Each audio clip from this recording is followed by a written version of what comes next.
would you be okay with your friend doing business with your enemy? You asking me? Yeah. I can't go to the Max B party because you're my friend. Yeah. Why?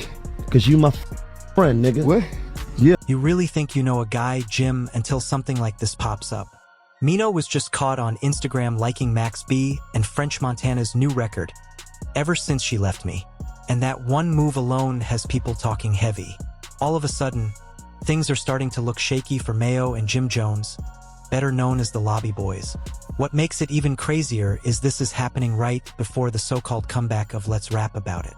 And nah, the timing doesn't feel random at all. This isn't just about Max B either.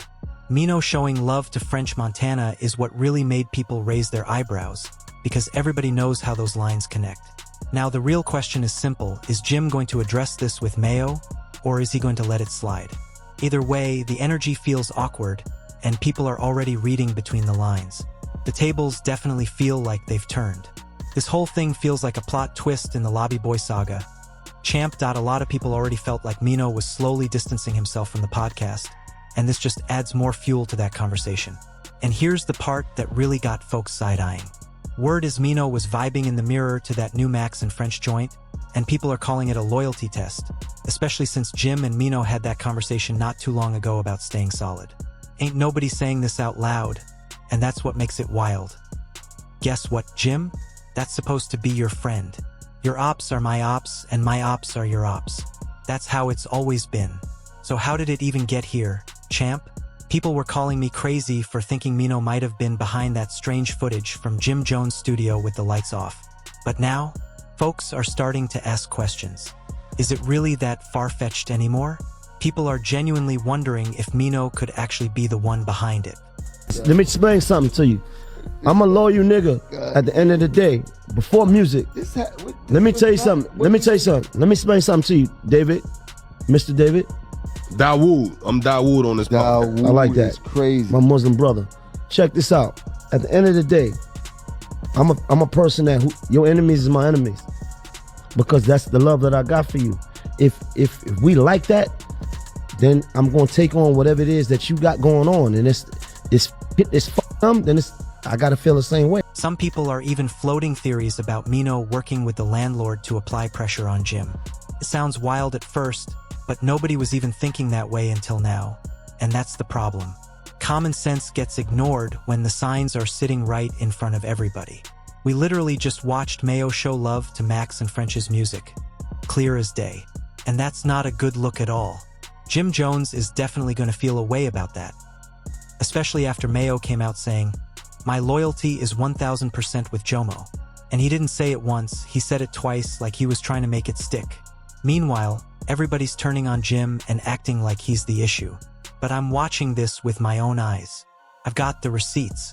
I've got everything. And we'll get into that, so make sure you hit the hype button and smash that like button, because the story is only getting deeper. But let's get back to the chaos, because this whole situation is getting messy. Champ, it's starting to look like not everybody has the same loyalty to Jim Jones that Jim thinks they do. Max B is clearly gaining momentum, and French Montana is right there doing the heavy lifting. I understand that I got a relationship with him. So my whole thing is this: I really understand that I don't come from the same world a lot of people come from. If I got a relationship with you that extends past professionalism and it's personal, I'm at your home and I know your parents, right? I just don't feel right if you at odds with somebody else, right? Knowing that we got a personal relationship, going out my way to go congregate or party with them, right? Now, that's a choice. Seeing them somewhere else is not, right? Because two things can be true at the same time. I can respect my relationship that I got with you, but at the same time, it don't mean no disrespect to somebody else. It means that I'm just clear on where I stand. French is pushing the record, carrying the rollout, and now you can see people slowly hopping on that wave. Even if I'm personally not riding it, you still can't ignore what's happening. Max is clearly picking up steam. And while I was scrolling Instagram, something made me stop. There was fresh footage of French and Max getting lit to their new single, Off Coke Wave 3.5, celebrating the buzz around it. And then I saw it plain as day. Champ, guess who hit the like button on that post? You already know. Maino. No mistake, no accident, straight support. And when you like a post, you're showing love. In this case, that love is being shown to Jim's ops. That's just how people are going to see it. Now, some might say it's nothing, but is it really?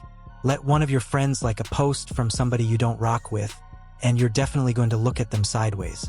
Be honest, champ. Trust matters. And once that trust starts slipping, everything else starts to follow. You might want to slow down and really take a look at this, champ. Ignoring it only makes everything look crazier upstairs. And that's when things start going left. The whole lobby boy situation already felt shaky, and this Let's Rap About It podcast mess just added more tension. Ever since they took shots at 50, the energy hasn't felt right at all, and everybody can feel it. Now you've got French and Max dropping that record talking about ever since he left. More cars, more clothes, more shine. Cool, that's their talk. But ever since Mayo jumped into that 50 situation, look what followed. No lights, no heat, nothing smooth about it. That timing looks wild, and people are definitely connecting dots. Fair or not, that's why folks keep joking about a remix. But jokes aside, we've got to be real about what this looks like. You can't play both sides, Jim. It doesn't work like that. Jimmy already made it clear, if you're loyal to him, you can't be moving friendly with the ops. That line was drawn a long time ago. Remember, Dave had to explain himself just for popping up at a Max B party. And he still had to justify it. So now the spotlight is on Mayo. What's the reason for liking French and Max's record? Unless that loyalty talk didn't really mean what it sounded like. And that's the part that's making people question everything. I'm gonna say it straight, champ. It's starting to feel like Mayo is way tougher than Jimmy in this situation. Maybe he's doing this on purpose because deep down he knows nothing is really going to happen. Jim knows he can't check Maino the way people expect, so Maino moves however he wants. That's how it's starting to look, and that's what's making this feel uncomfortable.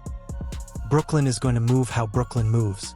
That borough has always been known for slick behavior, quiet moves, and playing chess instead of checkers.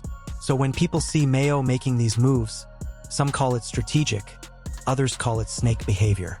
Either way, it feels like he's testing how far he can go, knowing Jim isn't going to press the issue. Let's be real for a second.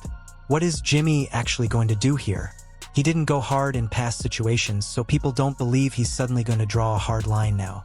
That's why folks feel like Mayo is flexing his position, seeing how much space he really has. And that's the bigger problem. Let's Rap About It has been looking shaky. The Lobby Boy brand looks like it's starting to crack. From no likes, no heat, to now liking a Max B record, the optics are bad. I'm keeping it real, champ. This whole situation looks messy. And this is where perception starts doing damage. Once the audience smells tension, every little move gets magnified. A like turns into a statement. Silence turns into an answer. And just like that, people start picking sides without anyone saying a single word.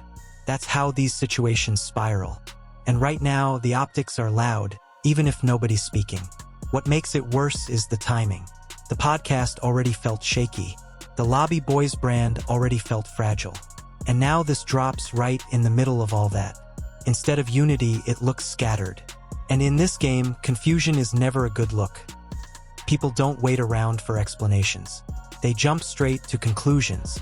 Now you've got fans watching every move, replaying old clips, pulling up past loyalty conversations, and asking if those words really meant anything. And once that starts, nobody can control it. The narrative takes on a life of its own, and it doesn't slow down for clarification. At this point, it's not even about music anymore. It's about trust, positioning, and whether this situation gets addressed or brushed off. Because ignoring it doesn't make it go away. It just lets the story grow legs. And once that happens, champ, the damage is already in motion. I'm just keeping it real. Did Mayo forget that Max once dropped a record that crossed a serious line connected to Jim's family? That's not something you just overlook. In Jim's world, that's never going to sit right, no matter how much time passes. But honestly, it feels like Mayo doesn't care too much, because he already knows nothing is really going to happen. Let's be honest for a second. What is Jimmy actually going to do about it? That's the question people keep asking. From the outside looking in, it feels like Maino thinks he's untouchable, like there's no real consequence coming his way. So he moves how he wants, says what he wants, and keeps it pushing. Am I mad at Maino? Nah, I'm not mad, but I see it clearly. And let's not act confused about Max either. We know what the history looks like, and we know exactly why this whole situation feels off. The optics are bad. The timing is worse. And right now, this just doesn't look good at all. So what happens next? Champ, does Jim even know this went down? And if he does, is he really going to address it? I want to hear from y'all. Is Maino out of pocket, or is he standing on business? Drop your thoughts in the comments. And before you go, make sure you subscribe to Dipset, like the video, share it, comment, and hit that hype button to help the channel grow. Appreciate everybody rocking with us. Would you be okay with your friend doing business with your enemy? You asking me? Yeah. I can't go to the Max B party because you're my friend. Yeah. Why? Because you my friend, nigga. What? Yeah. Let me explain something to you. I'm a loyal nigga at the end of the day. Before music. Let me tell you something. Let me tell you something. Let me explain something to you, David. Mr. David. Dawood. I'm Dawood on this podcast. I like that. That's crazy. My Muslim brother. Check this out. At the end of the day, I'm a person that your enemies is my enemies.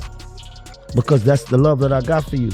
If we like that, then I'm gonna take on whatever it is that you got going on, and it's then I gotta feel the same way. I understand that I got a relationship with him, so my whole thing is this: I really understand that I don't come from the same world a lot of people come from. If I got a relationship with you that extends past professionalism and it's personal, I'm at your home and I know your parents, right? I just don't feel right if you at odds with somebody else, right? Knowing that we got a personal relationship, going out my way to go congregate or party with them, right? Now, that's a choice. Seeing them somewhere else is not, right? Because two things can be true at the same time. I can respect my relationship that I got with you, but at the same time, it don't mean no disrespect to somebody else. It means that I'm just clear on where I stand.